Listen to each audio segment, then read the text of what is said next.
What was that Michael Jackson song? No, the one that I sang? That was Foreigner. Yeah, well, the Free Willy one. Heal the world. Was that it? No. No, that wasn't it. That was Heal the World. No. Let the river Jordan. Let the river Jordan. You are my friend here. Hold me. That's what we're Let the river Jordan. Yeah.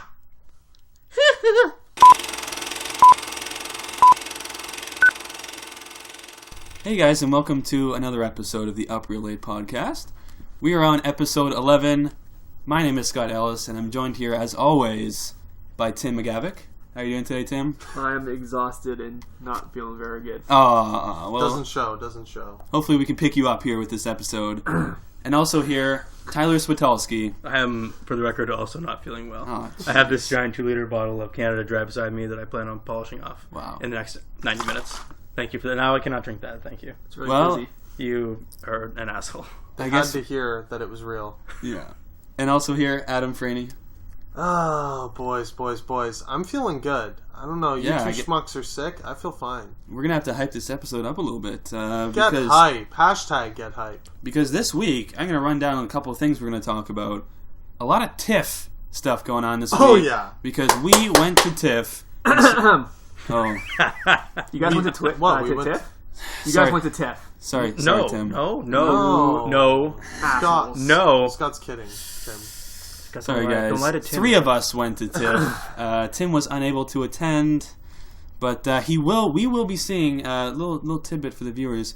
We will be seeing Mississippi Grind later this week, and Tim will be attending. So he's not going to be completely out of the loop. Which I was surprised by when you told me today. I completely forgot we had plans to do that. Yeah. That Tim McGavick, always on the fucking ball. Yeah. Good to know that we really take top priority in your mind. Oh, yeah. So, yeah, keep that, we're seeing Mississippi Grind, so make sure to check that out when we do a review of that. But let's just run down what we are going to talk about today, and that is, as always, we're going to talk about our last scene, and we're also going to review a couple movies that we saw.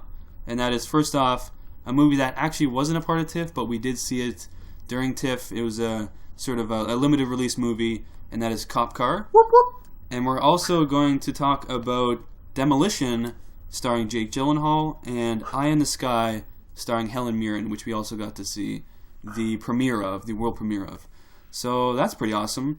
Let's jump into our last scene then, guys. Anyone want to start us off?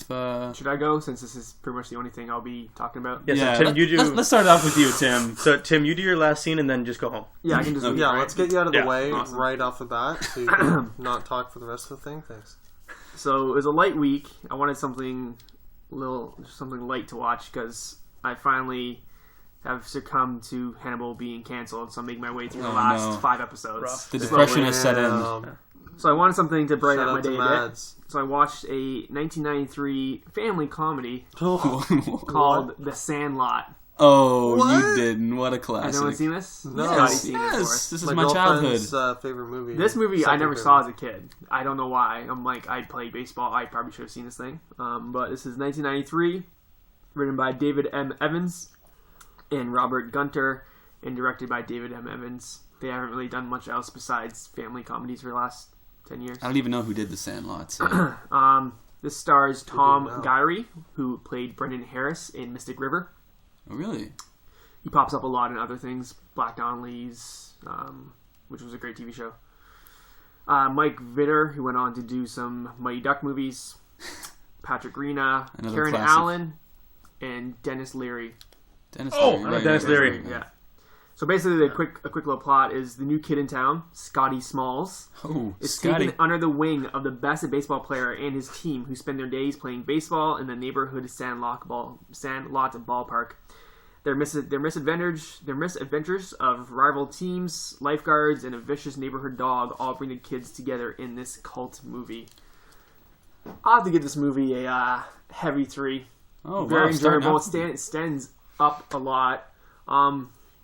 Today probably be rated like PG-13 because there's some shit bombs going on and some craps being thrown out. And some sexual innuendo jokes and stuff. Listeners, so it's a little bit more earmuffs. Tim's cover your ears. Dropping. I know we have a lot of listeners that are under 10 probably. Yeah, for sure. It's our biggest demographic. Yeah. But this is a great movie. There's some actually hilarious scenes. Like I laughed out loud when I don't know if Scott remembers this or not. Ham is chirping the kids while he's playing the back catcher.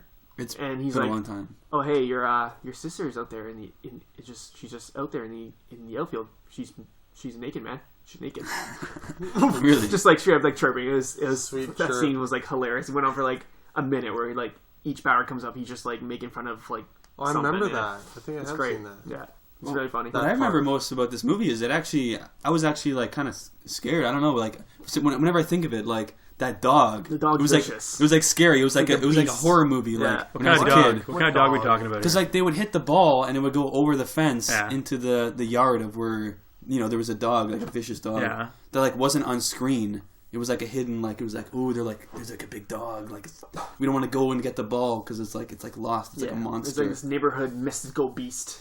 Yeah, and that's what I remember most I think I've of actually it. seen this movie. That's terrifying. It was like it brings back the nostalgia for me. Yeah. Like I remember where I was when I saw it. Like it's Wasn't it like a weird kind of garden thing that was like they've all got into? It was a weird kind of... it was into like a sketchy yard. Yeah. But I just remember it was. Yeah, I don't remember much of it because I'm pretty sure the last time I saw it I was like 8 or something like that.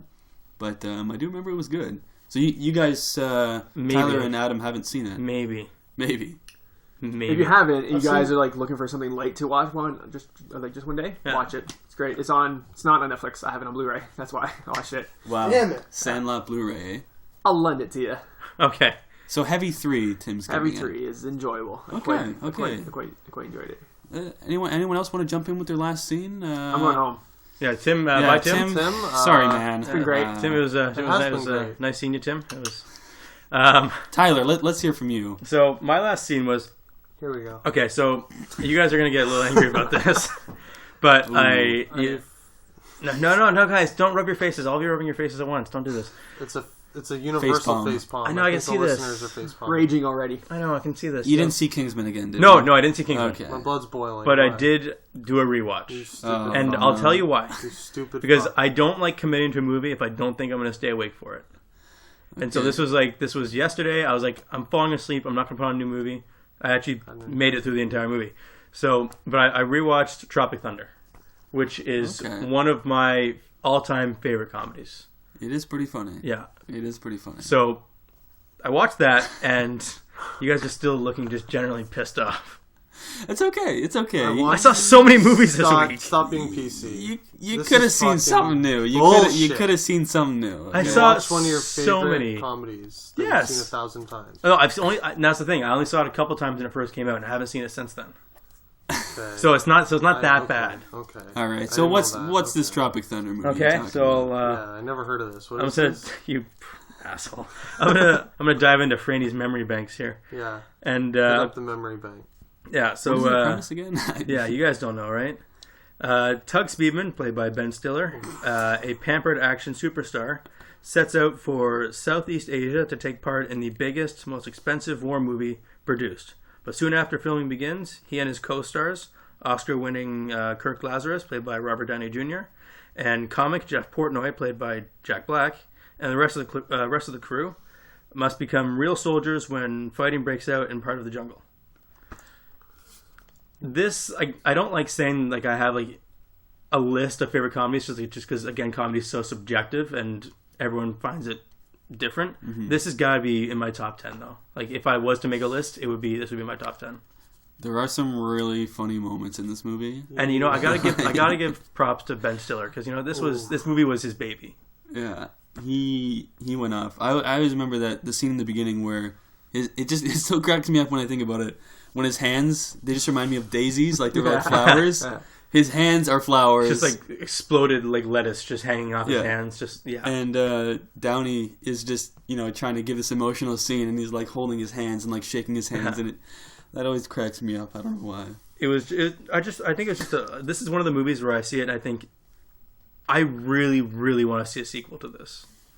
I think that they would do very well. Could be right. Yeah. I'm surprised it hasn't got a sequel. Right? Why? That's what I thought. Is it, when did it did pretty come well. out? 2008. Okay, so that's 7 years ago. Robert Downey Jr. got an Oscar nom for this. Yeah. So Really? like, it did well. Like people loved it. Wow. Yeah. I didn't realize that. I can see that. He definitely went all out. That's Oh, yeah. for sure. So Someone else went all out. TC. Okay, Oh my god, he should have got Oscar nom. It's a huge tie between who I loved most in this movie. Tom Cruise and Robert Downey Jr. Tom Cruise just nothing we've ever seen before. But you gotta rank RDJ higher. He's had your heart for years. He has, and he'll always have my heart. That's just a fact. Yeah.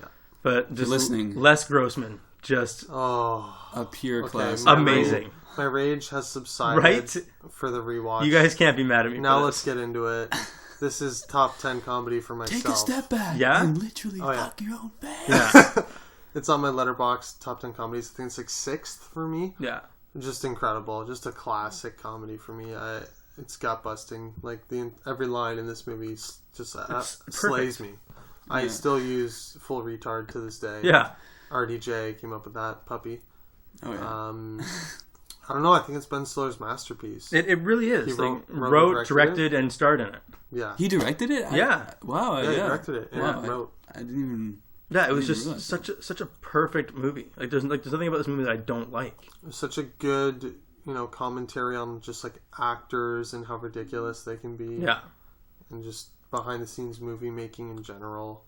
The pseudo commercials, the pseudo trailers at the beginning, the fake trailers. Perfect. It really got me. I don't know if you guys remember, but in the theater, that tricked me. I was like, "Yeah, what is this Jack Black fart movie?" Yeah, I was like, "Why? Is this real? No. Why is Robert Downey Jr. and Tobey Maguire playing parts about?" Tobey Maguire, one of the best cameos for sure. Yeah, that was amazing. Classic. And winner of MTV's Best Kiss Winner. Hilarious. Yeah. So and what was Ben Stiller's series Scorcher. of Scorcher 1 through 6. Oh my god. Scorcher 6. Global meltdown. Who left the fridge open? Jeez. Well, how did it go in the beginning? It's when the world first took over and Fiery wrote it, and it went into this amazing part. And when Tug Speedman comes back again, no one saw it coming 5 more times. Scorcher 6. Here Global we go meltdown. again. Just classic. So 7 out of 10 IMDb, 83% Rotten Tomatoes. I thought it was higher than that. That's pretty good. Nice and high for a comedy. That's really high. Especially shitting on Hollywood. But then look at Spy though. Spy got how high was Spy up there on? Well, fuck Spy. Yeah. See, I thought Tropic Thunder. I thought it was funnier than Spy, and Spy was sure. amazingly high. So I haven't seen Spy. I'm just assuming it can't. That's just percent of reviews that gave it a positive review. So for me, I'd say I have to give it a high 4. Ooh, high 4. That is high. Yeah, high 4 right what? Yeah, heavy 4. High 4 thumbs up. No, that's not right. No. You're getting there. Come on. You're close. It's, high 4 movie reels. Yeah, that was it. Yeah. It's in the name of the show. Yeah, my apologies. This is my first episode. I thought so. Yeah. All right, heavy 4 to 5 reels. Yeah. Adam, you want to jump in with your last scene? No. Okay, so right. Scott, I'm going last. I'm going to change gears here and do some maybe you guys have heard of. I'm hoping you have. A movie that came out in 1985. Oh, I've never heard of it. Directed by William Friedkin, who also did The French Connection and The Exorcist. Okay. Here we go. To Live and Die in L.A. Have you guys heard of this movie? I've heard of it, yeah. Starring William Peterson, who you guys might know as Gil Grissom on CSI. Okay. Nope. Yeah. Las Vegas. Nope. The main character. He was like the Mandy Patinkin of CSI back then. I don't know who that is. Willem Dafoe. Oh, shit. John Pankow, who hasn't done much, and John Turturro is also in it. So, interesting cast to see. The only reason I actually found out about this movie was I was just randomly looking at William Peterson. I was like, what has this guy done from CSI? And I see this movie, and then that's how I kind of found it. This movie is so incredibly 80s, it is ridiculous. It's okay, so here's the premise here.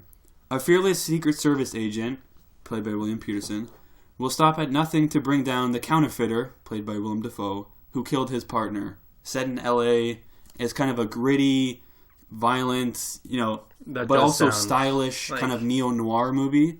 That plot sounds horribly 80s, yeah. It is incredibly 80s.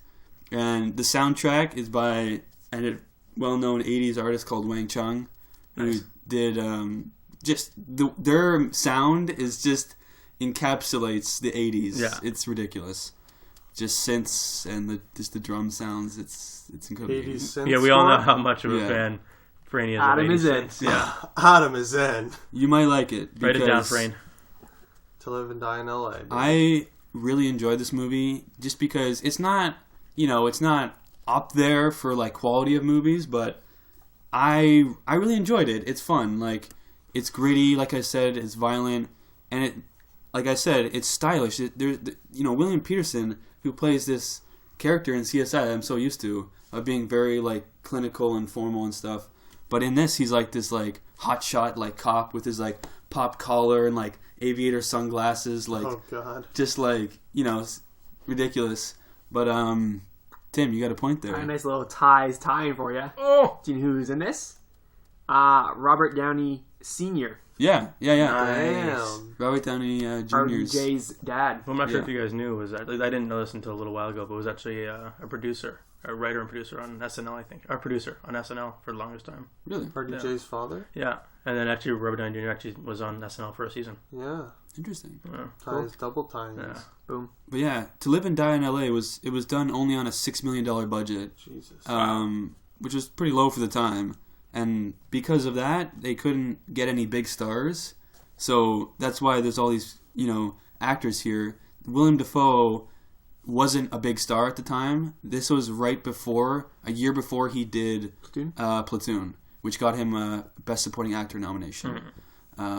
So that was before he blew up. And John Turturro hadn't done anything before then, really, either. Did he actually blow up Platoon, or is that just a horrible choice of words? He didn't blow up, Spoiler but alert. he got. Haven't seen Wow. it.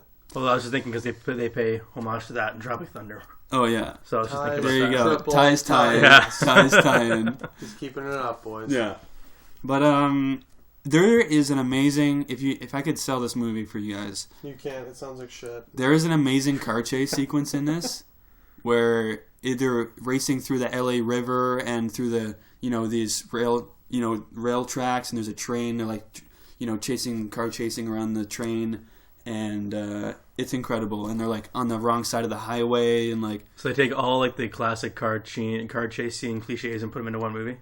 basically, yeah. Okay. But this was done in '85, and it was done really well. And so I would definitely recommend it for you guys. I gave this movie 4.5 on Letterboxd. Wow, that's Christ. high. I'm giving it 4 to 5 reels. Yeah. Just for pure Better. entertainment value. I thought you were gonna hit it with the 5-banger one time. I really enjoyed it. I would definitely recommend it for you guys.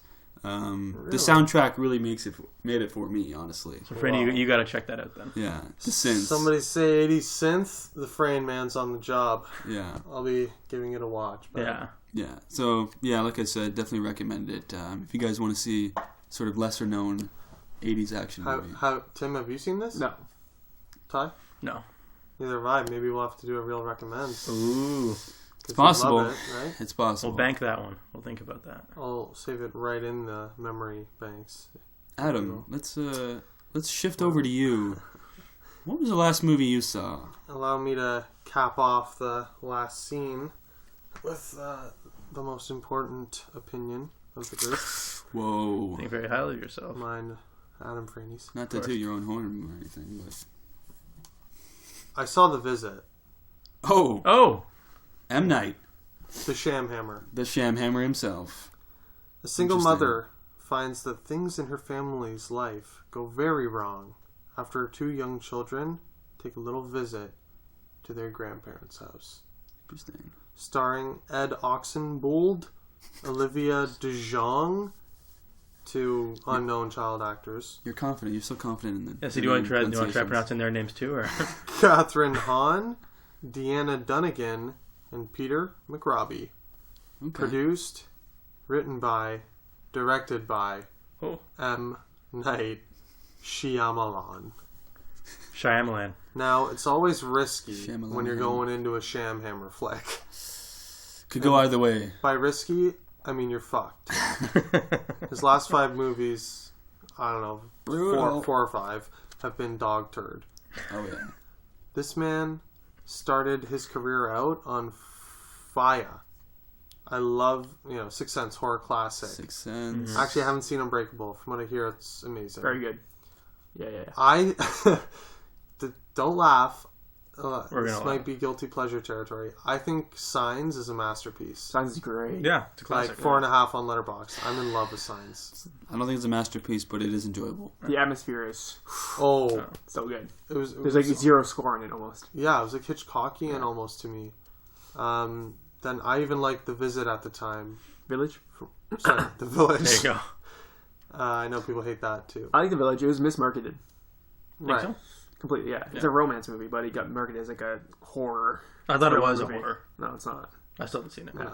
But then Lady in the Water, Last Airbender, and The Happening hit. And they hit like fucking hurricanes. Those are 3 shit-tastic pieces of garbage. So not a fan. Hurricane Shyamalan came I don't to the know. coast. And it wrecked everything in its path. So I don't know, like I was a fan, but the guy's just shot himself in the foot 3 times. He's got no foot left. No. He's blowing that foot clean You off. can no longer use that foot to walk on. I want to know now. What The Visit? Let's get to it. He also did the After Earth movie with Jaden Smith. Oh and, my! I forgot Smith? about Oh, that. God. Might be the most boring movie I've ever seen, singly. But I'm here to tell you, boys, the Sham Hammer is still pretty bad. Oh, no. I was so sure. I thought you were going to hit us with a surprise here. This movie reminded me of a Family Channel Halloween movie, like Hocus Pocus or something. No. So, where do I begin? I think it was almost mismarketed because it plays like a kid's movie. You know, it's from the perspective of these 2 kids, the brother and the sister. And they go on this visit, obviously, to their grandparents' house. And the grandparents start acting very strange. So there's numerous like options. Could be Alzheimer's, could be whatever. They could be possessed. You don't Demon know. possession. We don't know, right? And it's following like from these like cutesy, trying so hard to be likable kids that just made me want to puke. First of all, the main kid. Is it like shaky? Is it like handheld? It's handheld. Okay. It is handheld, Blair Witch style. Okay. The main kid is obsessed with rap culture, so he's constantly like freestyling throughout the movie. Oh no. And yeah, I can tell by your groans, you would feel the same way I felt. I bet you felt like a personal connection with this kid and then just wanted to destroy him. Oh, I did. Yeah. Oh. He's annoying. Let's put it that way. And it was tonally bipolar. There's like, it almost felt like a scary movie, like Scary Movie. Like the actual scary movies? Yeah. What? According to Wikipedia, this is a comedy horror film. Okay, like, was this marketed wrong? I didn't get any comedy. I mean, the trailer was kind of funny because she opens up the oven and she's like, "Can you just get in the oven?" Climb in for me?" and clean that? I didn't understand. Like, it felt like a scary movie. Very, So I don't know. Maybe I was in the wrong mindset. I was going in ready to be scared. Hansel and Gretel kind of feel. Or I don't know if like M. Night's so bad he has to like do a cop out of saying no. It's like a campy horror comedy. Like you were expecting like Signs or something serious. Like yeah, tense. and it wasn't. It was just there's more laughs than scares. I was like, what is this? But I'm not gonna lie. But the cinematography and the score, which are the things that you... How were those? Bad. Oh. I liked that he committed to the found footage style. So I don't know if you noticed, some found footage movies will They like, give up halfway or something? pull out halfway and it becomes like a normal film movie. I will give him kudos that he was able to commit all the way. But the grandparents were so brutal, over the top, like, "Hello, darling. Made cheese biscuits. Hope you're hungry." Okay, that was terrifying. Yeah, well, I just did it a lot better than they did. Like, they reminded me Adam's of bits. when you go to Niagara Falls and you do the haunted houses. Oh, yeah. They remind me of the actors that you see in there. Yeah. That's pretty much the same level. Like, Oh, no. I wouldn't be surprised if M. Night casted straight from Halloween Haunt at Wonderland. That's good. Also, just baffling. The grandmother has 2 nudity scenes. What? Yeah, the 80-year-old grandmother. That is terrifying. Okay. There's a fully nude scene. They're trying to scare you. Okay. It was terrifying. I'm not gonna lie, the main kid's reaction to that scene was pretty funny. She's like scratching at his door of his bedroom, and he's like, "Okay, I'm gonna open the door and see what she's doing," because they set a rule that they're not allowed to leave their house after 9:30 p.m. Is that what that thing where like they open the door and she's like, Yeah, Yeah. like a that cat. was like she's like scratching on the wall. I saw that, and that terrified me. I don't know why. Well, I thought it was going to be scary. They open the door, she's fully nude. Like, fully nude. Okay, that's and then terrifying. slam the door shut, and the kid goes, Jesus Christ, Becca, I'm blind. And, like, grabs his heart like he's having a heart attack. I'm like, what? Who? As Weekly Planet, one of our favorite podcasts, would say, who is this for? Who was this made for? Is this a kid's movie or not? You just showed me a naked grandmother. In the same scene, the kid makes like a quip about it. I'm like, what? Shamhammer, what are you doing, bud? And this is a Blumhouse production. I know the Sham just signed a big contract with them. Mm-hmm. So they're like, he's like their main guy now. The studio that brought us Paranormal Activity, The Purge, I think Insidious. Okay. I mean, the one thing I can say, he didn't write this film. So I like the story. It was a well-written story. Like, it would have been an interesting book, but he needs to stop directing and maybe sell some of his scripts off to talented directors. Or, like, produce, maybe? Maybe like... even produce, but just take notes. Like, you know how everyone says Ben Affleck stepped behind the camera, directed a film, Gone Baby Gone, kind of became a student of acting, and then when he went in front of the lens, he was a better actor for it.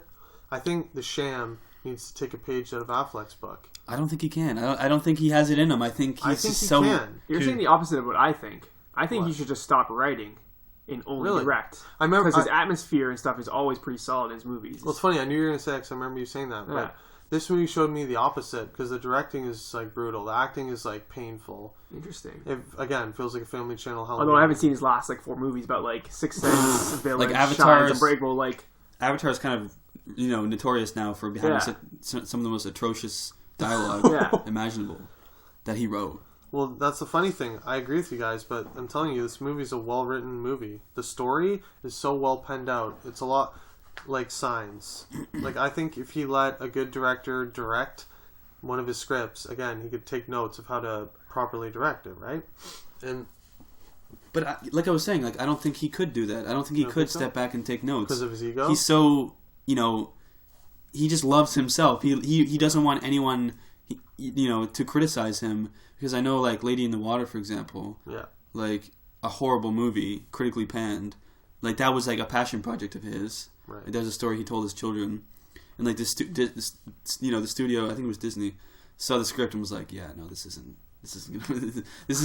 a good movie. They didn't even say that. They just said, we have some points. You need to change a few things. Yeah. They were open to working with him. And he was just so, like, set on his ways that he just couldn't take criticism. And then it resulted in... one of the worst movies of all time. So I don't know if he had. Maybe I hope he could have it. I agree with you. I hope he could have a change of heart. And I just don't see how talent just flies out the window. I don't understand the drop off from like Signs to Lady in the Water. Like what? It just doesn't make sense. Yeah, I mean, he did 3 great movies in a row, and then 4 garbage ones. Like he did 3 great. Village was okay, and then between the Village and Lady in the Water, huge drop off. There's no gradual decline. Yeah. It's just like all of a sudden talent got like Space Jam. Yeah. The Monstars just stole his talent.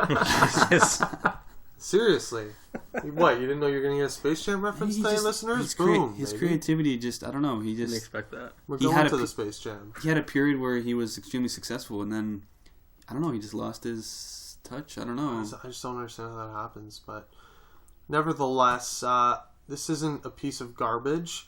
Like I said, I like the story. I must say, this is a hot button thing with M. Night. There's a big twist in this movie. Really? He's the king of twists. Yeah. And I thought it was ballsy to do a twist because that's become the unexpected has become the expected, and it's something people shit on him for it, right? Yeah. That's a cliche for him. It's like there better not be a twist, and like people get fired up. There better be no twist.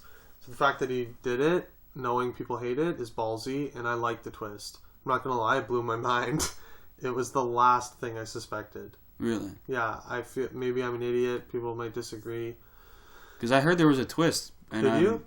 I have no idea what it could be, and I don't. I won't reveal anything in case someone sees this movie, but. It gives you that sinking pit in your stomach feeling where your jaw just drops. Like, I like the third act. I'll say that also.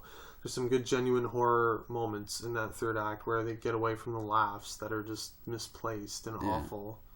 And I think it's a step in the right direction for M. Night. I like the fit with this studio. Him doing low budget, small. Yeah, this is like $5 million budget. $5 million, really? Tiny, yeah. Okay, well I think it's That's quadrupled that at the box office. Yeah, that's probably why they wanted to reel him back and be like, even if this movie tanks, it's going to make more than $5 million. Exactly. Right? Let's get some profitability back into Shyamalan's. I recognize a single actor or actress. The mother, I think, has done some. I was going to say that's Catherine Hahn, She's in Anchorman and She's Step in Brothers Clue and stuff. Funny Girl. I think so. Yeah. And So the overall, kid, I've seen the son somewhere. I've seen him somewhere. I never want to see him again. Overall, it's very middle of the road, but that's a lot better than I can say about his last 4 films. I'm going to give it a light 2. I'm going to light 2 out of 5, and for M. Night, that's good. Wow. Okay. Light 2 out of 5 reels. Well, with that, I think we'll move on into the first of our reviews today. Got a few, boys. And that is a movie that was released on August 7th of this year, and that is Cop Car, directed by John Watts, who is also directing the upcoming Spider-Man reboot. And that is one of the reasons why we wanted to see this movie, is because he hadn't done anything except Cop Car, really. So we were very interested to see how, Cop Car was, just to see, because he is doing Spider-Man. And that is starring Kevin Bacon, James Friedson Jackson, and Hayes Welford, 2 unknown child actors. And, basically the story is, 2, good-natured, rebellious kids, they come across a cop car in, I'm trying to remember if they're in Colorado. I'm trying to remember the setting. But they come across this cop car in a rural kind of setting, and they go for a little joyride, much to the ire of Kevin Bacon, who plays the sheriff. Introducing Kevin Bacon's mustache. Yes. Oh. What an epic stash, though, guys. That thing was dusty. It was glorious. Real dusty. Yeah. Greasy, you might say. Tim, how do you know? I didn't see this movie.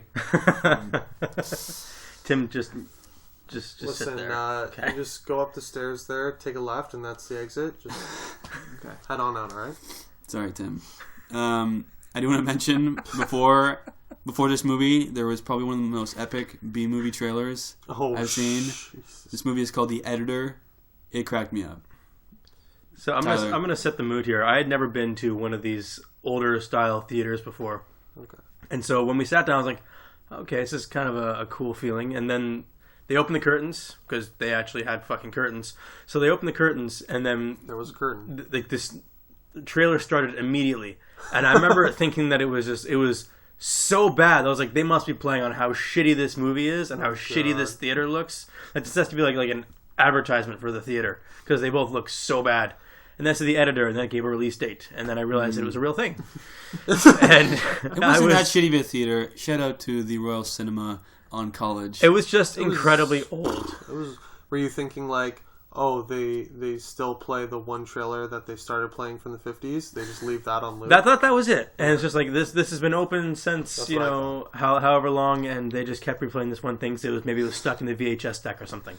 And so they just kept playing that before every movie. The Editor Yeah. will leave you on the cutting room floor. Yeah. Oh, It was that's so why bad. they only play one movie a day there. 'Cause It was like- they have to get the VHS Yeah. and rewind it. I kind of want to see it. It was like a sea-level Stop. movie from 1980. But That's what it was let's like. get into the meat here. The Cop meat. Car, without spoiling anything for you guys out there and for Tim. Appreciate it. What do you guys think of Cop Car? Do you think this makes sense for John Watts to go from this, and this got him Spider-Man?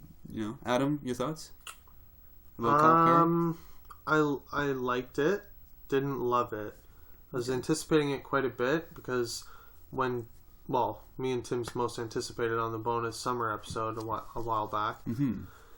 I knew when Disney picked John Watt, I was like, okay, there's something to this Cop Car movie. Kevin Feige's seen a copy of it and he likes what he saw. Mm-hmm. Yeah, I don't know. It was just closer to middle of the road for me. Okay. But I just. What'd you like about it? Well, it opened with beautiful landscape shots. Yeah. Did you The guys notice visuals that? were great. I'll give you that, yeah. I wasn't even expecting that. Yeah. I was like, whoa, this is stunner. And I like the two main kids. Kind of reminded me of Let the Right One In a little bit, just in the fact that it was two kids. I was going to say, I bet the kids are probably great in this movie. Yeah. It's just gone Spider-Man. Because if he can direct the kids well, then he they're can going to be directing, because they're going for a younger Spider-Man, so I assumed the best part of this movie was probably that he probably got a really good performance like out of these two kids. Because these kids haven't really done anything, so just the fact that, John Watts could get a good performance out of these young kids is promising, for sure. You catch on quick, Tim, don't you? So the cinematography I loved. I liked the kids a lot. Kevin Bacon was a good scummy sheriff. Yeah, he was. Played a good scumbag. And that Kevin Bacon's stash was a character all to itself. Oh, yeah. For sure.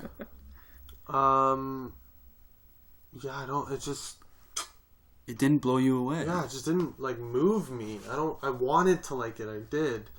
But, I think it's as basic as the premise would sound. Yeah. Because it's just, when you hear, two kids steal a cop car, cop wants it back, it's just well, there's not much to that. But I was thinking, no, there's going to be a lot more to it. There really wasn't. There wasn't much more. There wasn't. To that was it. Yeah, I mean, from the trailer, it's okay, there's something in the car, right? And I mean, right. Oh, that's another thing. Yeah. I mean, without spoiling it, I mean, it was kind of interesting to see why is Kevin Bacon so set on getting these kids back without alerting the rest of the police. No spoiler. Can I just say it's not a shock what's in the trunk? Can I just? Yeah. No, don't say that, because then everyone knows. Everyone knows in the trunk. Then, so you don't need to say I've said it now. Oh, exactly. So you're good. I have two assumptions of what's in the trunk, just based off the trailer. Drugs or body? It's drugs or body. Yeah. Okay. Right. So we're good then. Yeah. We can leave it like that without spoiling. The one thing that I liked was there was a little bit of sort of time jumps in it, and I liked the way those were done. That confused me at first, but I did like it. Yeah. I was like, wait a second. But yeah, I did like how the time jump kind of happened in the beginning. I wish they did it more. I wish there was more of it, though. It kind of makes sense that way. It was just the one-off that was kind of confusing. They actually... I wish it was more. What was the time jumps? I don't even recall this. The kids, not spoiling anything, but the kids get in the cop car and they go off with it, and then it cuts back to Kevin Bacon driving up with the car, showing how the car got there and getting out. Yeah. It was like a cutscene. It was like a cutscene. It wasn't even really it didn't even explain it as a. I like that. As a time jump. You didn't like no, I'm saying I liked it. It confused me at first, so I just I wish they did more of it, so that way they made it an actual part of the movie. When they explained how the cop car was abandoned. Yeah. I wish it was more it's like they tried to do a one kind of Pulp Fiction moment, where the cuts around with the time. Yeah. But then they didn't. I wish they did more of it. That's all I want to say. Yeah. There's potential there, I and I think that was well done because there was one visual cue of the beer bottle on the car. Yeah. And I liked how it paid off. He set it on. You're like, oh, I see. That's how it got there. That was kind of cool. Yeah, I really like the visuals, and it's hard to talk about this movie without revealing a little bit of what happens later. But I mean, it is overall, it is. Tim. It is. Much like I wish you were out of this podcast. I really liked there was that concerned citizen, Bev was her name. Oh, Bev was fired up. I liked her. There was a concerned citizen in this movie. That was a fired up woman. That's what that was. Mom mentality. Yeah. I like mom mentality stuff.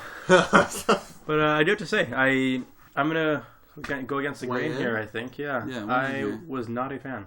Really? Oh, so you? I did not like it. Not really? Bev. Bev was okay.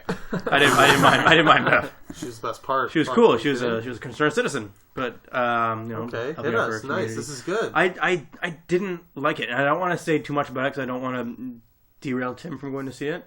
But it didn't do much for me. It was just a lot of just. It was just a lot of just this, okay, this, okay, this, okay, this, and it seemed just boring to me. Okay. I don't entirely disagree. The trailer made it up to be this huge action packed dun dun dun dun dun dun, and then when I saw the movie, I just got bored. Yeah, I mean there were certain moments where I was like, what's taking so long? Yeah, what's taking so I don't need long? to see Kevin Bacon run for 5 minutes straight. It's like John Watts trying to be, actors like these long shots, or sorry, directors like these long shots. long takes and trying to be artistic, and they gotta be interesting. It has to be worth it. Yeah, when it is done well, it's done. It's really good. It's nice. It does pay off. But they had 4 or 5 of those long shot scenes in this movie. You saw Kevin Bacon running, and then the truck, and then all these I think we should take into account this is the director of season 1 of The Onion on YouTube. So I mean, this is a long way from The Onion. Yeah. I gotta commend him for that. Trying to get his feet wet as a real director. Tyler's face is saying, "Is it really that far from The Onion?" The Onion, the Onion's amazing, right? Not for its directing. I could have for its directed style The Onion. and for its satire. Yes, maybe for its writing, which I think he actually wrote it also. So that's another argument, but there's no argument. You think the directing of The Onion videos is good? Well, the director pretty much chooses what happens in the entire spot, does he not? He's in charge of everything. Well, it's a different beast. It's a different beast. Yeah, it's visually the camera work in Onion. It's that's not what matters. What matters is the jokes, the punchlines. Yeah. But for this, I think for being his first kind of bigger movie, what he did do visually, I did enjoy. It's just maybe the pacing of it was a little bit too slow for me. I didn't hate it. I didn't dislike it. I do think it. Yeah, I wouldn't go as far to say as I disliked it either. It was fairly middle of the road for me. It was for me. It was okay. Would I see it again? Probably not.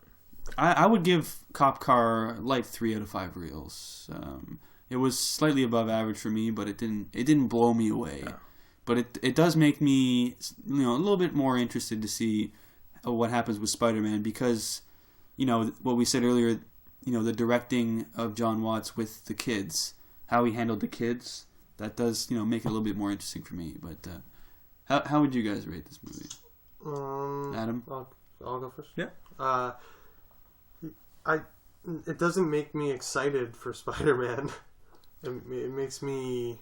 Well, how he can how he directs the kids, I think that's amazing. But if we're gonna see, that's the only bright spot for me. That's the bright spot for me. Yeah, I guess if you take into account kids kind of fight at odds with an older villain, that is a Spider-Man-ish theme or whatever. Mm-hmm. A kid going against a smarter, more mature, older villain. Mm-hmm. Yeah, I just thought it really could have been better. I thought there could have been a lot more unexpected twists to the plot that were not there. Yeah. And it just kind of felt he was trying. He was trying. It seemed plain. I think it's the best word. It just seemed like a plain movie. Maybe he was trying to be artsy and subtle with the long takes and stuff. I'm not sure what the budget was. It's probably very low. Incredibly low. Probably they spent most of the budget on Kevin Bacon's salary. They sent it on mustache transplant surgery. That's probably all the budget right there. So I'll have to hit it with probably a heavy 2. Heavy 2. Pains me to say that because I was hyped for this movie. Okay. But I mean, you can never really take into account a Marvel director's resume. No. Marvel really steers their own ship. The director is basically a glorified cameraman. Well, we'll see. That's I hope he brings Jon Favreau. Jon Favreau definitely had his own input with the Iron Man movie. Oh yeah, there's been a few Whedon, Favreau, James Gunn.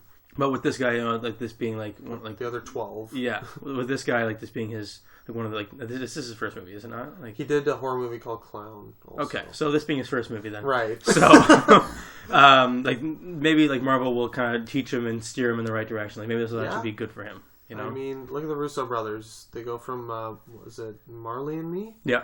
To Winter Soldier. Yeah. So they're definitely going to bring. They definitely saw potential with this guy and something he can bring to the table that other people couldn't have. Feige sees something in him, and I trust Feige. In Feige, we trust. Mm-hmm. So yeah, for me, I gotta say it's a toss up between a heavy 1 and a low 2. Wow. That's I'm gonna say a low 2. Very ruthless. Let's put this gun to your head. What are you giving it? A low 2. It was just a very plain movie to me. Okay. And I didn't it. I wasn't excited. A low 2 or a light 2? A light 2. Right. Sorry. A light 2 what? A light 2. Stars? No. Stars isn't right. Is it I think stars? I feel like I've done this before. No, it was Reels. Reels. That's what it was. Yeah. Really? Yeah. Okay. It's the light 2 Reels. And we'll skip over Tim's... Tim, what did you think? Tim, what do you think? This is a masterpiece. Wow. I loved his original work. How many reels do you give our review of Cop Car? 2 reels, guys. This week. Wow. I just totally Let's move on disagree. to I disagree with these guys. Yeah. Review, I haven't seen. All right. another one I haven't seen. Let's get to the meat here. A movie that we saw, the first movie we saw at the Toronto International Film Festival. Ooh. A movie that will be released on April 8th, 2016, next year. It's a long way away. Wow, Damn. it is coming out in a long while. And that is the movie that kicked off the festival, Demolition, starring Jake Gyllenhaal, Naomi Watts, Heather Lynn, Chris Cooper, and newcomer Judah Lewis. Directed by Jean-Marc Vallée, who also directed Dallas Buyers Club 2 years ago, and Wild last year with Reese Witherspoon. Yeah. So the story is basically Jake Gyllenhaal is a New York investment banker who is, struggling with his grief after a tragedy, and he's trying to basically get over that. And that's it's a simple premise, but there's a lot going on in this movie. Let's get into it without spoiling. What do you guys think of Demolition? Tyler, let's start with you. Okay, so I'm going to go back to when we had someone on the on episode 7, Jake McCannell. He guest hosted on the episode of the podcast. Yes. Okay. He went and said that if a character has a very bad negative feeling of during the movie, then Jake actually doesn't tend to like the protagonist, right? He doesn't tend to like that character. If they're an asshole, he doesn't like the movie. Exactly. So I'm going to kind of actually piggyback on that. If there's an overall general feeling of negativity throughout the movie, like you don't like it's a very negative feeling. Yeah. I tend to not like the movie. Okay. And I see where you're going. so I like this is a lot. Like there's I'm a not lot liking of it, but I see where you're a going. lot of negativity in this movie. I wasn't a huge fan of it. It was a good movie. It's a really well shot. I think that the director did amazing things with the actors. I'm not a huge Jake Gyllenhaal fan. He's done a lot of things like Strike 2. Oh my god. Tim, you didn't You even go. saw this and I didn't. Tim, you didn't And even don't go. even like Jake Gyllenhaal. Tim's having a stroke, guys. But My favorite I part. feel like you're about to stand up and hit me. Best part of these reviews is just watching Tim just rage. I love it. Just staring at me with just a mighty gaze. I was like, So you thought Jake Gyllenhaal's character was an asshole in this movie? no, I didn't think he was an asshole. I got a very negative feeling over this movie, so I didn't actually like the movie that much. Tyler doesn't like to feel emotion. I don't. Emotion is something that is not. It's foreign. It is foreign to me. Thank you. He's like a robot, really. I don't like emotion. He's It's a Cylon. unpredictable and uncomfortable. That's Beep boop beep. James Bond is great.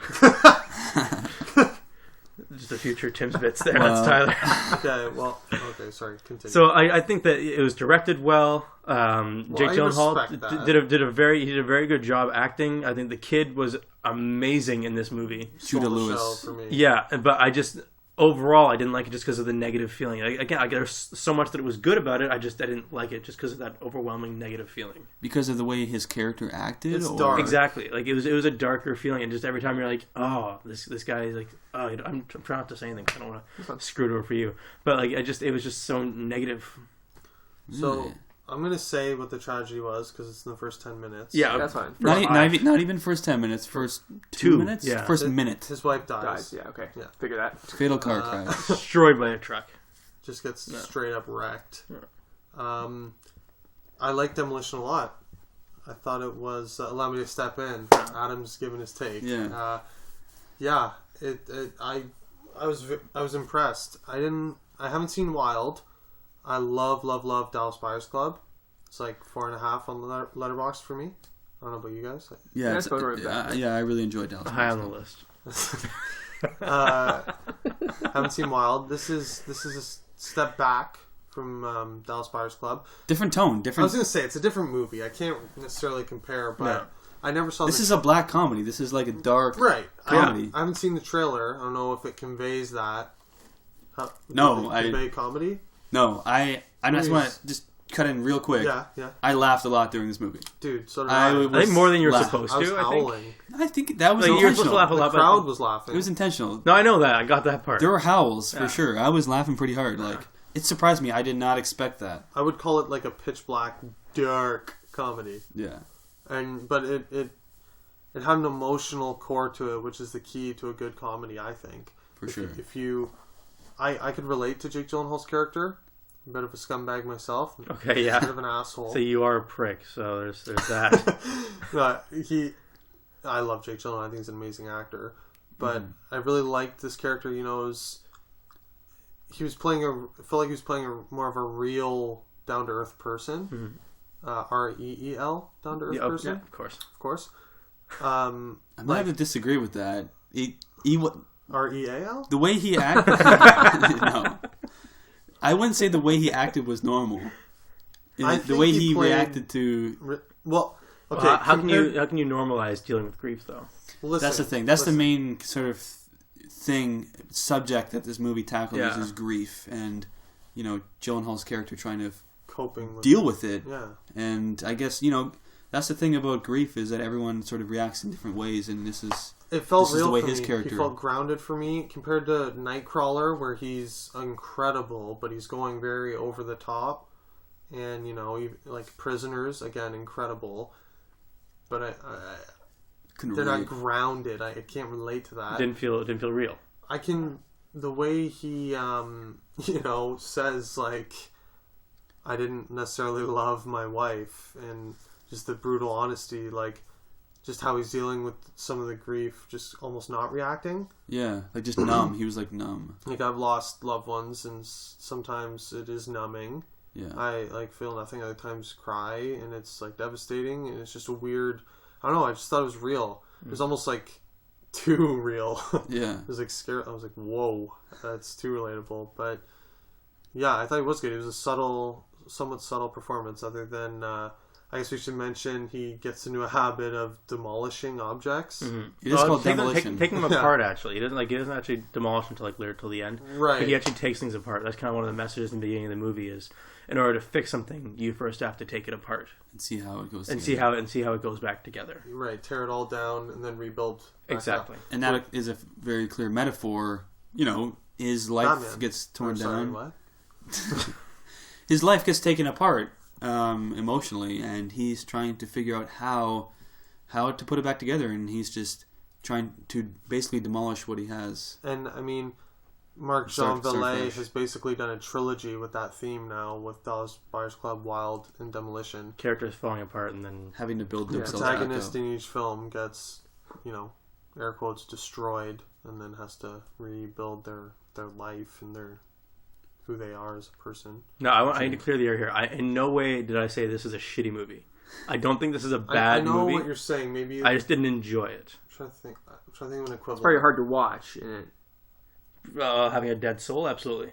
Just trying to feel something. Well, it's like I always say with my ratings, the enjoyment factor plays a part. It does. If I'm genuinely not enjoying watching a movie, it can be technically well shot, well acted, well written. Okay, yeah, no, I do appreciate the movie. I just maybe Seven Samurai was like that for me. Yeah, I wasn't entertained and I didn't enjoy the watch, but I can appreciate that it was well directed, well written, well acted. Okay, so you guys get it though. You guys are gonna walk like when the mic goes off. You guys are gonna walk away and go, I get fucking it. Tyler, you fucking hated that movie, man. What a piece of shit. Of course we're gonna do that. Oh, of course, yeah. We're still doing that. That's standard. I get it. You guys do that every podcast. I did find it strange. We should mention Marc-Jean Vallée came out before the movie, introduced it with a couple other cast members. Was Jake Gyllenhaal there? No, he was there the day before. I would have fainted. Thank God. Heather Lind, who played the wife, and Judah Lewis, who played Naomi Watts' son. We need to talk about the son for a minute. Oh wait, I just wanted to say. Okay, yeah. I was puzzled. Marc-Jean Vallée said, "Hello, TIFF. Hello, everyone. This film is rock and roll." Yeah, that was his mantra. This film is rock and roll. I didn't get that. After seeing the film, don't get it. Not until the end, like you saw the kid loving music. The kid like he played like classic like the Rolling Stones. The kid played a couple other, I can't remember at the moment, but like there was they played a couple of rock songs. MJV, I love you, buddy, but what the fuck are you talking about? They referenced it like twice, like being There was, rock like, and two roll. rock and I'm roll air quoting songs, here, like like- rock and roll parts in the movie, but I would not I'm trying market to this figure out as the a rock and metaphor, roll like, movie. What? In what way? I just don't understand. The one thing I do want to mention is the one thing that I really noticed when I watched it that I was like, wow, this is interesting. The editing, the way it was edited with the quick cuts Yeah. Right. and cutting between different scenes like very quickly. Like, you don't even know when you're in a different scene, and then you're back, kind of. Yeah, like Gyllenhaal is talking about Chris Cooper's character, who is his father-in-law. He's like writing something down, in a letter saying, "Oh, I don't think he liked me," and it would just cut to a scene of him going, like, "I don't like you," and then and then it would cut I'm back. gonna be honest to with him. you. I don't like you. Yeah, like You know, Davis, I never liked you. That was it. Yeah. I don't think he likes me. like quick cuts like that, like the way that fed into the comedy aspect of it, Yeah. the humor. I really like that. I So thought Naomi Watts was good. Naomi Watts was good as I'll well. also say. She had her own demons to deal with. Yeah, she plays the girl Jake starts to maybe fall for. And kind of... A maybe kind of love interest, kind of. Exactly, becomes a love Ish. interest. Friends, but yeah, the interesting thing, it's not really spoiler either, but the way, Gyllenhaal, it was interesting how his character, a few minutes after finding out that his wife died, is writing a complaint letter to a vending machine company about how he lost his peanut M&Ms in a machine. Yeah. And that's Naomi Watts' character, is the Vending machine. customer service rep at the vending machine company. So that's how her character fits in. Amazing.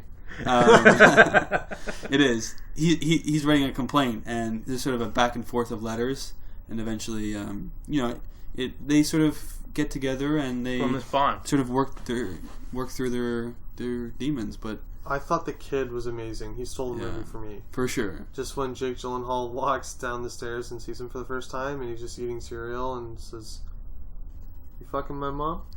yeah. Like, this is a 13-year-old kid. You need to, we're not going to give you the actual speech from it because you need to actually watch this part.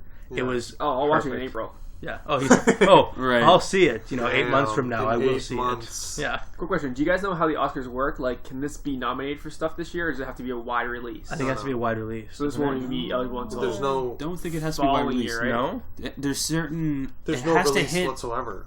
It has to be in a certain number of play in a certain number of theaters It has to be to released. be eligible. Yeah. Okay. This isn't released. at Yeah. all. So it won't be up for this year. It'll be not until next year. That'd be. Well, that leads me to my question. I assume Marc-Jean Vallée, his last two films, up for Best Picture and Best Actor. Well, he slash won Best Actress. Actor, didn't he? Yeah, won yeah. Best Actor and 2 nominated years for Best ago. Actress last year. I was wondering, will he be going for the trifecta? And I liked the movie. I thought, yeah, it's possible. But then I saw the release date, It's April. so far from Oscar season. It's And early for Oscars are known Yeah, for I know, but ignoring... it's coming out and then the Oscar season's so far away. Do you think Yeah, they yeah, might yeah. announce that there could be a limited release in late December, maybe for certain theaters? You No. want to get it under the. No. L.A., New York. No, they don't do it. They're not going to do it 4 months apart. That's impossible. No one has ever done that. It's usually a limited release, like 2 weeks, maybe a month at the very most. Not December to April. Going off your own It's point, absurd. the last 2 years, he did get nominations, so I feel like why I could see wouldn't them he? bumping it up after the TIFF reviews come out and people love it. You could see, Demolition bumped up to December, from April to December. If the movie's finished, I don't see why they have to wait 8 months. It makes no sense to me. It's just studio kind of Better for Oscar. It's all it's political, right? It's closer But you to know what? Oscar season. Than... If the Academy's proven, if they like the movie, they don't like. Boyhood was a May release, I believe. Mhm. Maybe next year. So maybe like they're Grand saving for Budapest next was a year. March release. Yeah, So I mean, they're breaking that unspoken rule, right? yeah, So it is possible. definitely interesting. Do Should we want to get go into some reels? Yeah, do we want to get into some ratings here? Okay. I don't know. Tim. 5 out of 5. Wow. Love this Nice. movie. Wow. Nice. You must have loved it. Jake Gyllenhaal was amazing in it. Well, That kid, where he says kid. that one line, "You fucking my mother." The kid Holy shit! where he says "fuck." "Holy shit!" dude, he has. I'm not gonna spoil it, but he has an amazing line in this movie. There's an amazing line, It's I can't wait to incredibly see it. awkward. amazing back and forth. Yeah. Really good. Yeah, just so unexpectedly funny. Just a good, heartwarming, kind of heartfelt drama. Just a lot of humor. My boy Jakey G. My boy Marc-Jean Vallée. I'm hitting this puppy with a heavy 3. Heavy 3, okay. Heavy 3. Ty. Like 3.5 on Letterboxd. I'm going to give this a light 3. Okay. Damn. Yeah. See, it sounds like you liked it way less than us, but you give it like a. That's the thing. That's the thing is, I basically? didn't not like the movie. I just didn't enjoy it. You know, it's right. I have this argument with people all the time. Yeah. I don't know why I'm questioning that. You're the one that understood what I was talking about. I'm gonna jump in with my rating. I'm gonna go with 4 out of 5 reels. Dang. I walked out of the theater, I was entertained. Yeah. I laughed a lot during this movie. I'm definitely recommending it. Yeah. It's of definitely course. I agree. worth a watch. Do you agree that it's like a step down from like maybe Best Picture quality stuff, like Yeah. Dallas Buyers Club? Yeah, I definitely think I think it's a hit. Again, it's almost like he didn't care. It didn't feel like. I think he was okay with that. Well, even He's okay during the with that. Q&A, it seemed like he Yeah. actually wasn't even taking the Q&A seriously. Kind of like he didn't seem like Not in he a bad way, though, No, right? not in a bad way. Yeah. But it just like it seemed. I think he had fun with it. It sounded like Yeah. they had fun on set and Exactly. filming it, and I a think little more relaxed. he was. Yeah, I think Yeah. he was glad to do something like that and not Me do too. something so. They were dealing with some heavy material, but they did it in a lighter way, and I think that he probably enjoyed This doing is like that. his version of a comedy. Mm-hmm. Marc-Jean Vallée's version. Yeah. It's a very twisted idea For sure. of it. Yeah. But let's move on into our last review of the evening, Here we go. and that boys. is a movie that doesn't even have a release date. Right Awesome. now, Awesome. Good stuff. sorry, Sorry, Tim. Tim. You might not sorry. see this one. And that is, right now it's just fall 2015. That's all we got for it. Oscar season. And that is Eye in the Sky, a movie about drone warfare. And this is directed by the acclaimed Oh shit. Gavin Hood. Oh my god, really? Yes. Who also did such stunners as X-Men Origins, Wolverine, and Ender's Game, for the viewers out there. Solid. But this is starring Helen Mirren, Aaron Paul, Alan Rickman, Barkhad Abdi, who is the captain. Look at me. I'm the captain now. Yeah, from Captain I am Phillips. the captain now. That's not bad. That was a and, clip. Thank you. and also that clip wasn't bad. Ian Glenn from Game of Thrones, Sorry? who plays yeah. Sir Jorah Mormont, Sir Friendzone. Yeah. So yeah, the basic premise of this movie is Helen Mirren plays a colonel in the British Army, and Aaron Paul plays a drone pilot, and there's sort of a drone strike that they're sort of coordinating in Kenya, and that's all we can really say about the plot. What did you guys think of this movie? Is Aaron Paul British in this? No, he plays Okay. an I was American. gonna say I can't see him attempting a British No. accent. He plays an American. Okay. What would make you think he's British? And Alan Because- Rickman plays a lieutenant general, higher They're all up. British? Right. So, Fuck me. Tyler, let's start with you. What did you think of Eye in the Sky? I've got to say, I absolutely loved this movie. Really? I loved it. Interesting. You look Are at me you like joking? I'm lying to No, you. are you serious? I'm 100% serious. Okay. I Go ahead. feel like whatever I say, I was you're just gonna going to try to tear it apart. No, what? What do you, who Okay. said I was gonna Go tell ahead. you? Okay. Go ahead. Let's hear. I'm just What shocked. did you like about it? I Okay. didn't think you liked it. for some No, reason. I don't know why. absolutely loved it, and I'll tell you why. It was because it really shed a light on like the military's chain of command, Right. like how everything they do is like quantified and has to go. Like, there's so many rules that they have, and the stuff that kind of gets blown over nowadays. The way warfare actually Exactly. It happens. also touched on like the morality of what's right and wrong during warfare. You know, because even though like what the stuff they wanted to do, they were The legally collateral damage. And, they were legally allowed to do, and they said that, but they struggled with the issue if What's it was morally right and wrong, and I thought that was really, really touching. yeah. I loved that. I would agree in a sense that the message it's trying to send, Mm-hmm. the movie was trying to send was interesting. The way it shed, like you said, shed a light on drone warfare, and sort of the morality of it, and how these casualties of war, how it's done in such a way that they're sort of shifting the blame almost. They're not taking, these people that are making the decisions don't want to take the blame if anything goes wrong. Yeah, They don't want to. So that was interesting. Although I didn't love this movie. No, eh? I gotta say that I think that the story idea, the concept of it, was it had a lot of potential. I think that it could have paid off a lot more and a lot better, in my opinion. But for me, it just the tone for me was all over the place. This movie, I feel like they should have committed in one way or the other. Because I don't know if this was supposed to be a dark comedy. It wasn't. That's the thing. This is one of the movies that we were talking about before, where you weren't supposed to laugh as much as you did in this theater. We were in the premiere, the world premiere of this movie, and with thousands of people in this theater, people were laughing during a lot of these scenes, and I was looking over at you guys, and I was like, I'm not laughing. You shouldn't be laughing right now. This isn't right. Laughing is an understatement. People are fucking howling. They were dying, as though they were witnessing a comedy. Don't be wrong. There were like 2 or 3 funny parts in the movie where like you could have laughed. Like I got that part. Yeah. But there was just like moments in the movie where like you weren't supposed to. I don't know. It just gave me this weird feeling while I was watching it. Like, why is this? Like, why are they going to this weird comedy? They're dealing with such heavy material. Like they're trying to decide whether or not to bomb this building when there's a child there, and they're like, oh, do we bomb it or not? Yeah. And then it would just cut to like, I don't know, Alan Rickman making a joke or something like, let's move on, guys. Like, it was just, I don't know, it just threw me off, and I feel like it was Gavin Hood that led to that. I feel like the way he directed the material, it just didn't hit for me. Do you think that you didn't like it as much as you could have because you were surrounded by people that were taking it a different way than you were?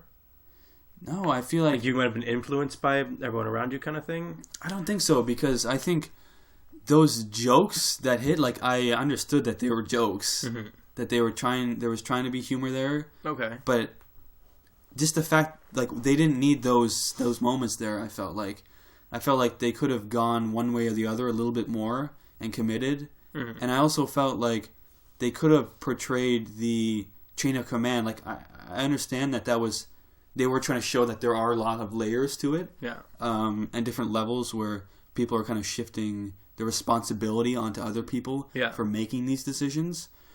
But I felt like they could have focused on, a couple of characters, or focus on the, Aaron Paul's character, and for sure. Maybe focus on him a little more, or just focus on Helen Mirren's Colonel character. Yeah, because you could tell that she could have had a very interesting backstory to her, but they didn't really go into that. And there was no character development. No, well, I wouldn't say there was no character development. There wasn't a lot of background character information. Like they kind of touched on 1 or 2 things, but like this isn't really a movie where like character development was absolutely necessary, I'd say. Right.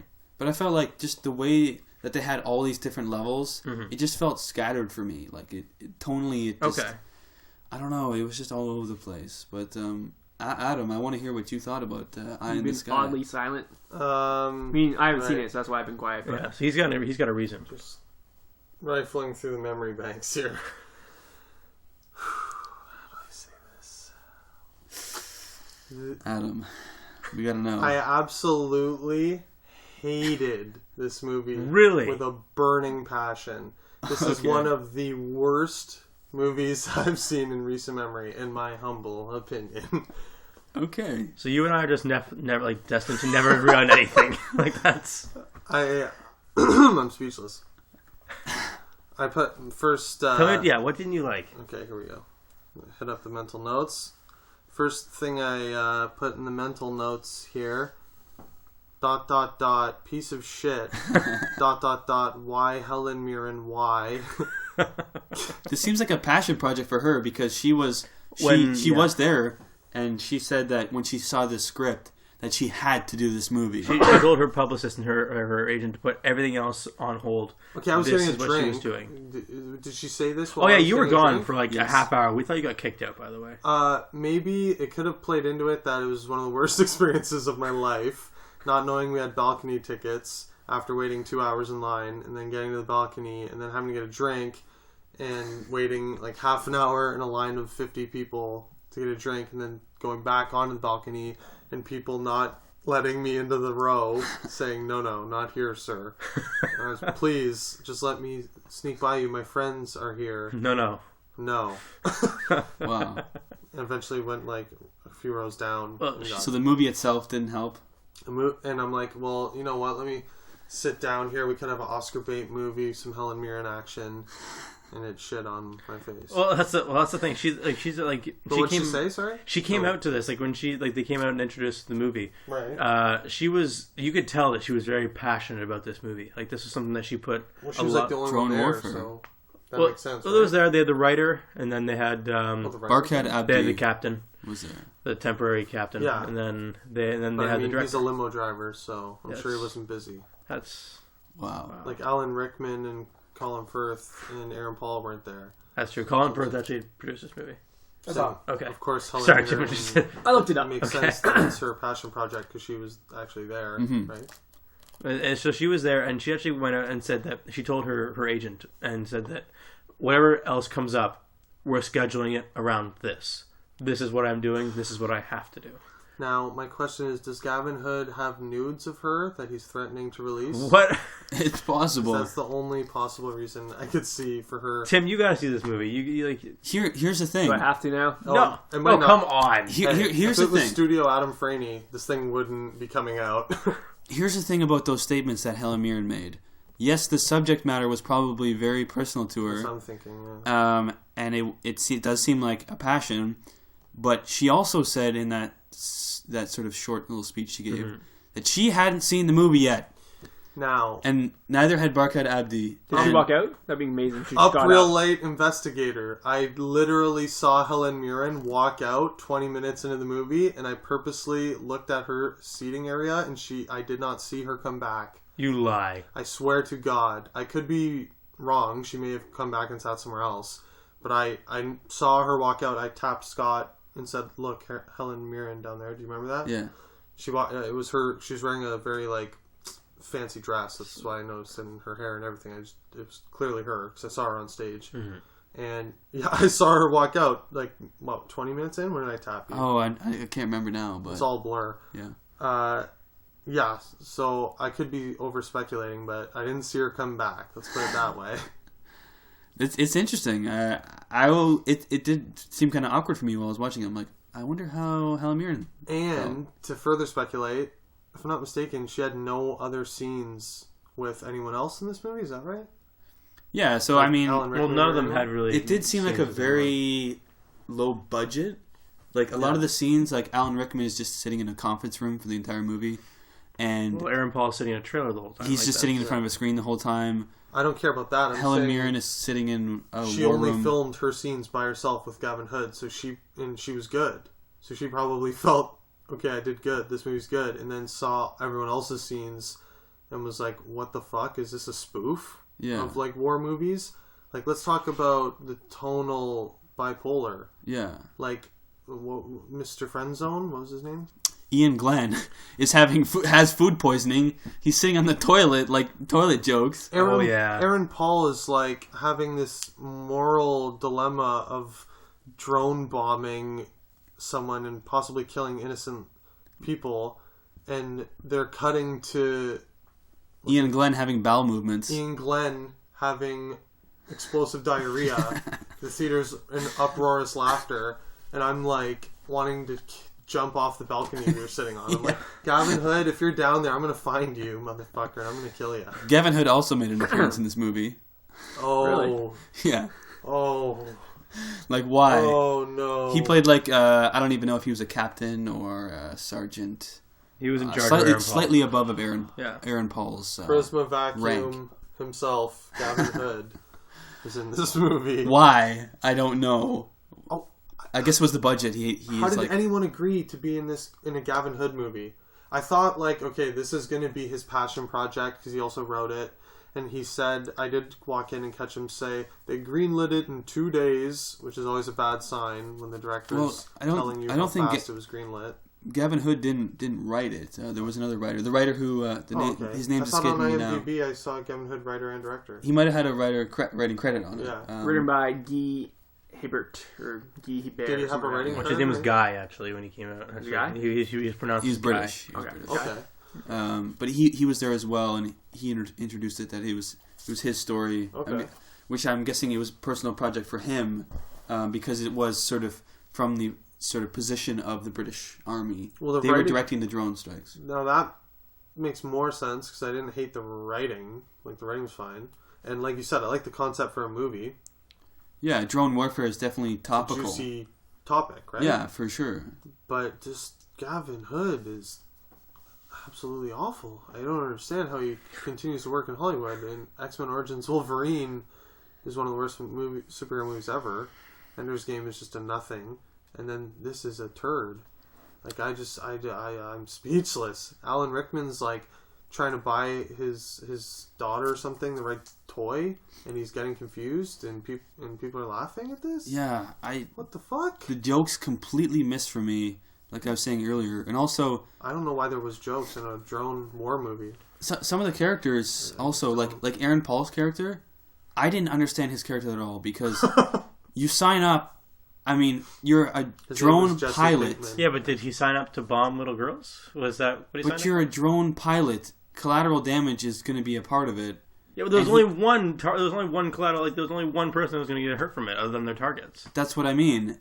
Like, that's a risk you take as a drone pilot. Yeah, but he was relatively new, so they were kind of showing he had never fired a drone before. You know, they touched on that. I don't know. It just seemed odd to me. Both of your sides on this, like he had done recon before. You know, that was what he was supposed to do. He was supposed to do recon. He was doing recon for a capture mission. Yeah. That's what it was supposed to be. That's fine. I have no problem with that. But it's just the way it was executed. Again, like, I don't care about the story. The story would make a good movie, but like, I just felt it was directed poorly. Like, there's a difference between like the story, like what's actually, like the plot, what's actually happening on screen, and how it's being filmed, presented. Like, I had this argument before I came here with my cousins because I was telling them I don't really like biopics. Like, what? Imitation Game? He did such great things, and I didn't like Imitation Game. You didn't like Imitation Game. I saw that with you, and you walked out, and you're like, I did not enjoy that. Yeah, because I felt it was poorly directed. I don't disagree. Alan Turing did amazing things, but you have to actually direct that well on a film on screen. Like, that's good for him that he did amazing things. If it's not directed into a good movie. I actually like the Imitation Game. Yeah, okay, that's fine. Besides the point. I'm sure I really like it. A lot of people do. I'm just saying. But we will never agree. That's it. I don't like that movie is a masterpiece compared to this. Like, for something about this, I just thought was so bad. Maybe if I didn't know it was Gavin Hood, I'd think differently. I think that might have influenced you a little bit. Just maybe. knowing that he was the director of Wolverine Origins. Yeah, when Scott woke us up and said, "Hey, we just got Eye in the Sky tickets," I first said, "What's that?" And then he said the new Gavin Hood movie. Not the best way to wake up, Adam. Hey, we got tickets to Gavin Hood's new movie. I was praying I would like wake up in a cold sweat, like, no! And it was all a nightmare. And no, it was real. Yeah, I haven't even touched on so many things. The message, good message, sure, but it's just so lazily beaten over your head. Yeah. Like, drones are evil. America shouldn't be doing this. Just beats you right down. See, I don't feel like that was the message. That had to be the message, though. What do you mean? I feel like the message was, how you can actually justify doing things. I wasn't saying the drones were evil. It was saying that there's a certain morality in right and wrong in warfare. I think that was kind of what the. I mean, that's what it was. It's supposed to be about the cost of war and the cost of these decisions. Yeah. Like, maybe it's open interpretation. Maybe it was beat over your head way too much. Yeah.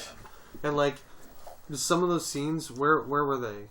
In like, Kenya. The desert scenes, Kenya. Yeah, they're in Kenya. It just looked so cheap, and like it didn't look like they looked like extras acting. Or they were extras acting. Exactly. They were actually like Kenyan refugees. Oh, what? The family. Actually, you missed that part. There was a family that was possibly the little girl. Yeah. Was actually a refugee, and her parents in the movie weren't actually her parents, but they were also refugees.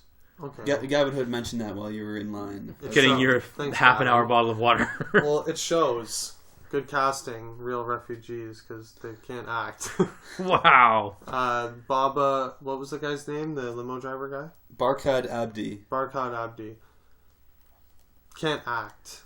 No, he's not a thespian. No. But I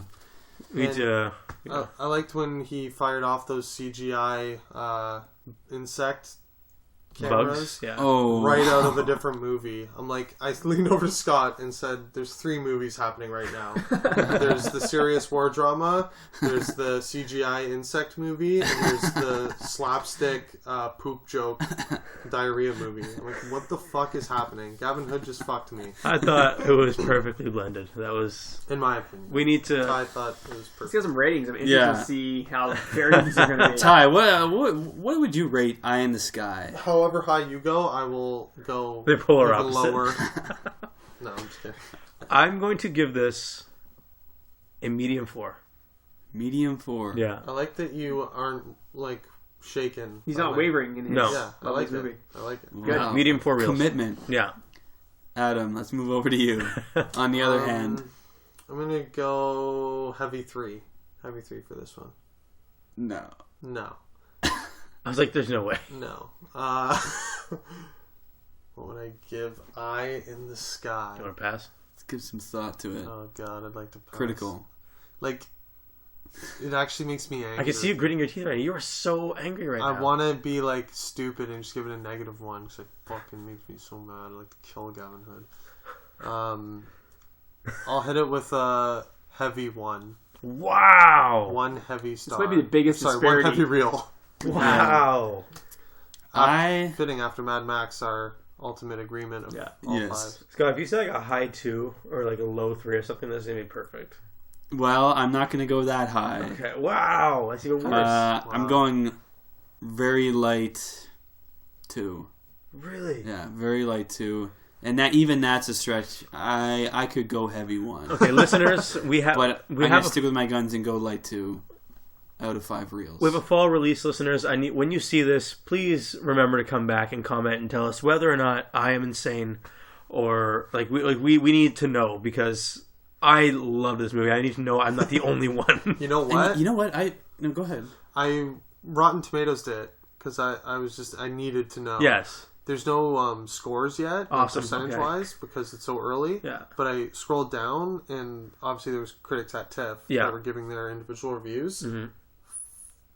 4, maybe 5 reviews. There's only 4 or 5 reviews. Yeah. Every single one was positive. Okay. Yeah. Okay. I was going to say the actual buzz for this movie is that it's not bad. Like, the IMDb positive score is obviously absurdly high right now. Yeah. It's 8.5, but it's only on 10 votes. Yeah. So you can drop that by like 4. Yeah, maybe. We'll see. The This critics could end seem up to being, be like, agreeing middle with you right now. Okay. Tyler, Okay. I want to make sure I wasn't crazy, because you know what? I think I'm don't know crazy. why. Are we We're crazy? crazy. You guess. two are We've lost crazy. it. It's not me. Gavin Oh my Hood got god, one this off feels on it. nice. Wow. Yeah, Bizarre World again. Yeah. Okay. Solid movie. Oh god. Overall performance is pretty good. Thanks, Tim. The guy from Harry Potter, always hilarious. I'd love to see Guy Alan from Harry Rickman in a Potter. wig again. Tom Mirren. Professor Snape. Perfect. Give this movie a light 2. Light 2. Okay. Keeping it consistent with me. Thanks, Thank Tim. you, Tim. And with that, I think we'll close out our special TIFF episode of the Up Real 8 podcast. First ever TIFF episode. Yes. Yeah. Of You many. can follow us on Up Real Lates. We got some photos of these guys at TIFF. Yeah. Right Yeah. there. You can follow myself on Letterboxd at UpRealTim. That's real with 2 E's, like it always is. Our Facebook page is up and going now. You can follow us on Facebook at Up Real 8 Podcast.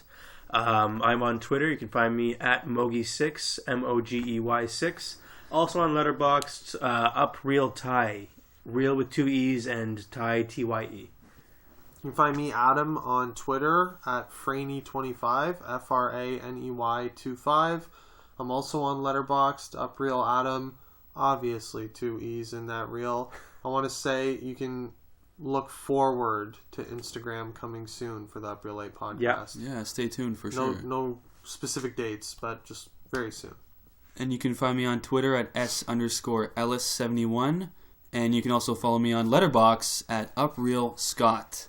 So, And just remember, guys, please like, subscribe, comment, do all that social media shit.